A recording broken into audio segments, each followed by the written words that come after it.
कैसे हैं आप लोग। मैं आ चुका एक नई वीडियो लेकर और आज का वीडियो होने वाला हमारा सब्जेक्ट बायोलॉजी का और उस चैप्टर है आज का 2 मैट्रिक बोर्ड एग्जाम 2024 के लिए सारे क्वेश्चंस होने वाले हैं।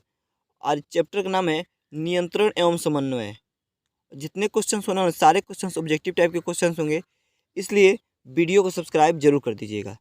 तो चलिए एक एक क्वेश्चंस को करके देखते हैं। हार्मोन स्रावित होता है, यानी जो हार्मोन होता है स्रावित होता है, यानी हार्मोन कहाँ से स्रावित होता है। तो इसका सही आंसर हो जाएगा ऑप्शन नंबर ए, यानी अंतःस्रावी ग्रंथि से। हार्मोन कहाँ से स्रावित होता है? अंतःस्रावी ग्रंथि से। चलिए दूसरा क्वेश्चन देखते हैं। ग्वाइटर अथवा घेंगा पनपता है, यानी जो ग्वाइटर है अथवा घेंगा कहते हैं वह पनपता है। इसका सही आंसर हो जाएगा ऑप्शन नंबर बी, यानी आयोडीन की कमी से। घेंगा रोग किस कमी से होता है? तो आयोडीन की कमी से होता है। तीसरा क्वेश्चन देखते हैं। थायरोक्सिन का स्रवण कहाँ होता है, यानी जो थायरोक्सिन होता है उसका स्रवण कहाँ से होता है। इसका सही आंसर हो जाएगा ऑप्शन नंबर ए, यानी थायराइड से। थायरोक्सिन का स्रवण कहाँ से होता है? थायराइड से। चलिए चौथा क्वेश्चन देखते हैं। मानव में डायलिसिस थैली है, यानी जो मानव है उसके अंदर डायलिसिस की थैली है। इसका सही आंसर हो जाएगा ऑप्शन नंबर ए, यानी नेफ्रॉन। तो आपको याद रखना है कि मानव में डायलिसिस की थैली है। इसका सही आंसर हो जाएगा नेफ्रॉन। और एक क्वेश्चन क्या है, बहुत ही इंपॉर्टेंट क्वेश्चन है। चलिए पांचवा क्वेश्चन देखते हैं। भोजन का पचना किस प्रकार की अभिक्रिया है, यानी जो भोजन पचता है वह किस प्रकार की अभिक्रिया है। और ये भी क्वेश्चन बहुत इंपॉर्टेंट क्वेश्चन है, क्योंकि यह क्वेश्चन बार बार पूछता है। इसका सही आंसर हो जाएगा ऑप्शन नंबर ए, यानी उपचयन अभिक्रिया है। भोजन का पचना किस प्रकार की अभिक्रिया है? तो उपचयन अभिक्रिया है। चलिए 6 नंबर क्वेश्चन देखते हैं। कौन सा पादप नियंत्रक नियंत्रक फल बेचने वाले द्वारा उपयोग किया जाता है, यानी कौन सा पादप नियंत्रक है जो फल बेचने वाले लोगों के द्वारा यूज किया जाता है। इसका सही आंसर हो जाएगा ऑप्शन नंबर सी, यानी इथाइलिन। कौन सा? इथाइलिन।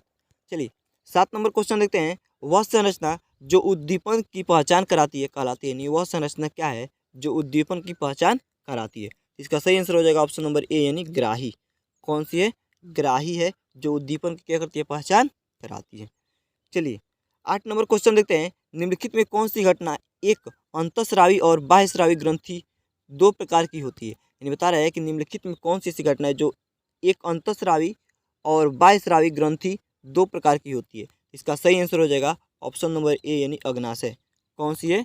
अग्नाशय। चलिए 9 नंबर क्वेश्चन देखते हैं। कौन सी अंतःस्रावी ग्रंथि वृक्क के दोनों ओर ऊपर स्थित होती है, यानी कौन सी अंतःस्रावी ग्रंथि है जो वृक्क के दोनों ओर ऊपर की तरफ क्या होती है?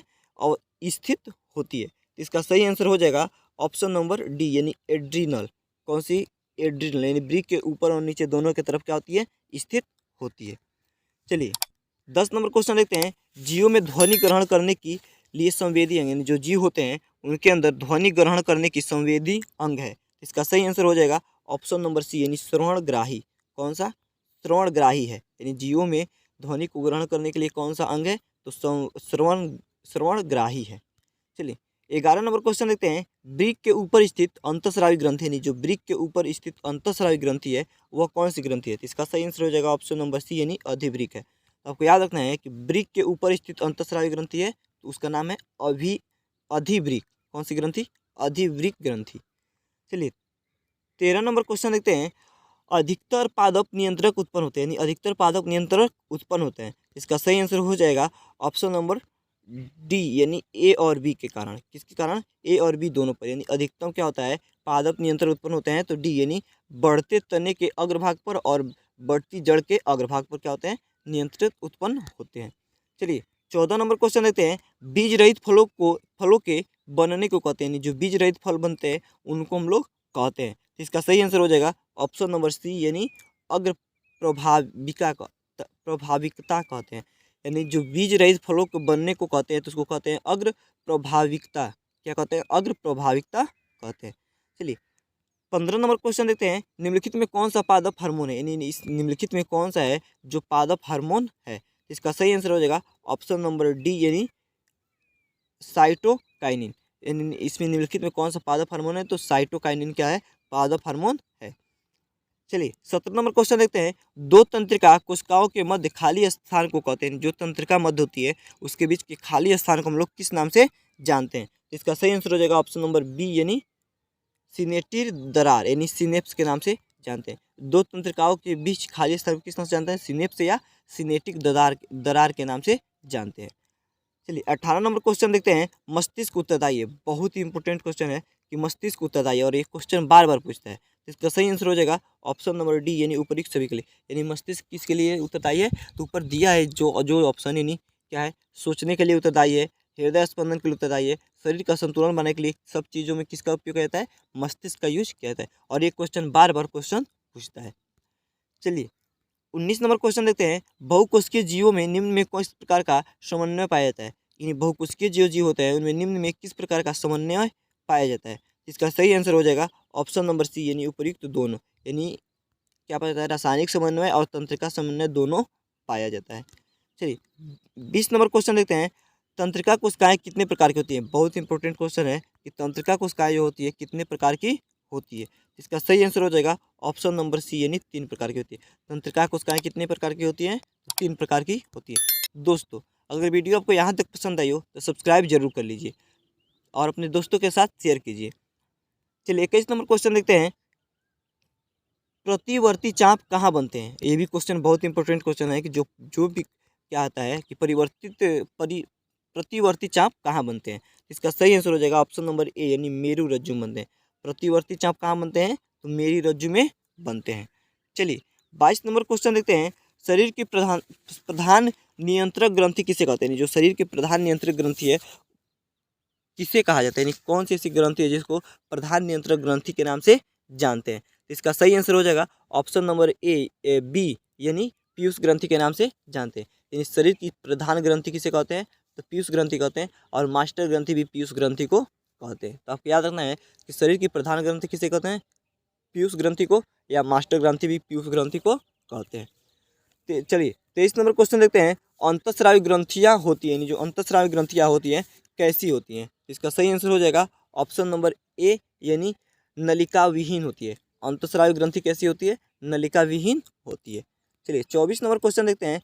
थायराइड ग्रंथि की अल्पक्रियता के कारण कौन सा रोग उत्पन्न है? जो थायराइड ग्रंथि है उसकी अल्पक्रियता के कारण कौन सा रोग उत्पन्न होता है? इसका सही आंसर हो जाएगा ऑप्शन नंबर डी यानी जितने भी रोग दिए गए हैं सारे रोग क्या होते हैं? उत्पन्न होते हैं थायराइड ग्रंथि की अल्पक्रियता के कारण। चलिए 26 नंबर क्वेश्चन देखते हैं।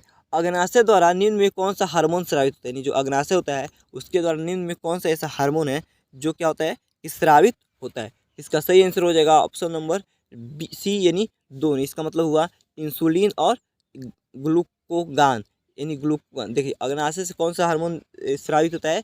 तो इंसुलिन और ग्लूकोगान दोनों स्रावित होते हैं। चलिए 27 नंबर क्वेश्चन देखते हैं। पत्तियों का मुरझाना किस पादप हार्मोन के कारण संभव हो पाता है? यानी जो पत्तियां होती है अगर वो मुरझा जाती है तो किस पादप हार्मोन के कारण मुरझाती है? इसका सही आंसर हो जाएगा ऑप्शन नंबर सी यानी एब्सिक अम्ल के कारण, एबिसिक अम्ल के कारण। किसके कारण? एबिसिक अम्ल के। तो आपको याद रखना है कि पत्तियों का मुरझाना किस प्रकार के कारण होता है? तो एबिसिक अम्ल के कारण होता है और ये क्वेश्चन भी बहुत ही इंपॉर्टेंट क्वेश्चन है। चलिए 28 नंबर क्वेश्चन देखते हैं। साबित होने वाले हार्मोन का समय और मात्रा किस क्रियाविधि द्वारा नियंत्रित किए थे? यानी साबित यानी स्रावित है, ठीक है। स्रावित होने वाले हार्मोन का समय और मात्रा किस क्रिया द्वारा नियंत्रित किया जाता है? इसका सही आंसर हो जाएगा ऑप्शन नंबर डी यानी पुनर्भरण के द्वारा। इसके द्वारा पुनर्भरण के द्वारा नियंत्रित किया जाता है। चलिए 29 नंबर क्वेश्चन देखते हैं। जड़ का अधोगामी वृद्धि, यानी जो जड़ होता है उसका अधोगामी वृद्धि है। तो इसका सही आंसर हो जाएगा ऑप्शन नंबर बी यानी गुरुत्वानुवर्तन। किसके द्वारा? गुरुत्वानुवर्तन के द्वारा जड़ का अधोगामी वृद्धि है।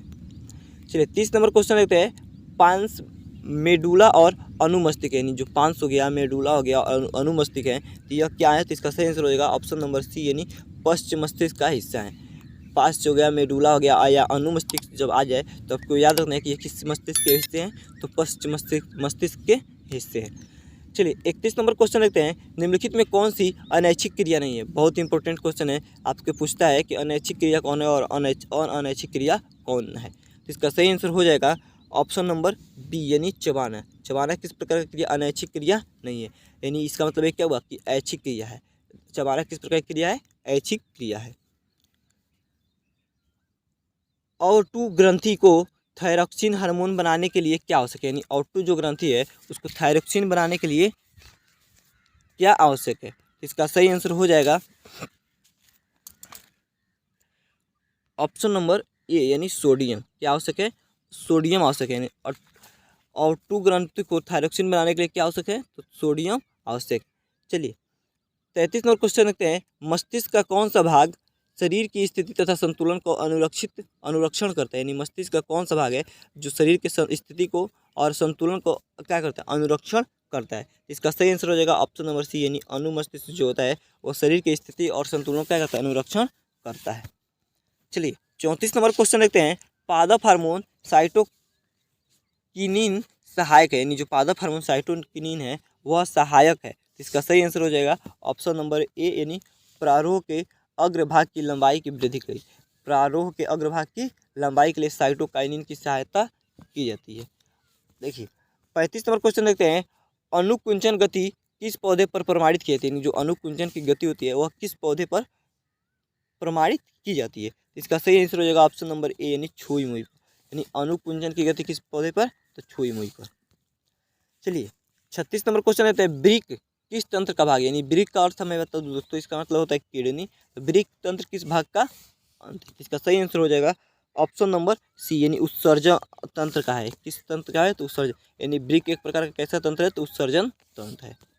चलिए 37 नंबर क्वेश्चन देखते हैं, इंसुलिन की कमी से कौन सा रोग होता है, यानी जो इंसुलिन होता है उसकी कमी से कौन सा रोग होता है। और ये बहुत ही इंपॉर्टेंट क्वेश्चन है क्योंकि इसको क्या बोलते हैं कि भूगोल में भी पढ़ना है और यहाँ पे भी पढ़ना है। तो इंसुलिन की कमी से कौन सा रोग होता है, इसका सही आंसर हो जाएगा ऑप्शन नंबर डी यानी मधुमेह। इंसुलिन की कमी से कौन सा रोग होता है, तो मधुमेह रोग होता है।